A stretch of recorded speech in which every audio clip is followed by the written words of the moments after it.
இந்த லேவியனுக்கு இருந்த விருப்பத்தை இவன் யார்ட்டையுமே சொல்ல முடியலை. ஏன்னா மறக்கப்பட்டவனா, ஒதுக்கப்பட்டவனாக இருந்தான்.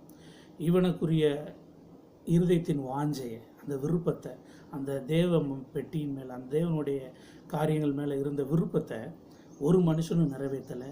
தாவீது கூட மறந்துட்டான். ஆனால் கர்த்தர் ஒரு நாள் மறக்கிறவர் இல்லை. தாவீது பெட்டியை தேசத்துக்குள்ளே கொண்டு வர்றதே அந்த தேசம் ஆசீர்வதிக்கப்படணும், தேசம் பாதுகாக்கப்படணும், ஒரு சமாதானமாக இருக்கணும்னு சொல்லி தான்.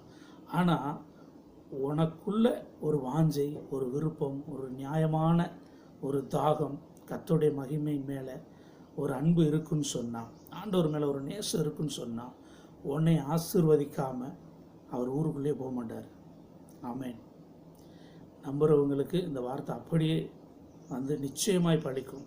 இந்த சூழ்நிலையில் நீங்கள் இருப்பீங்கன்னு சொன்னால், ஒருவேளை மறக்கப்பட்டு, ஒருவேளை உங்களை யாருமே கண்டுக்கிறல, எனக்கு தெரியும்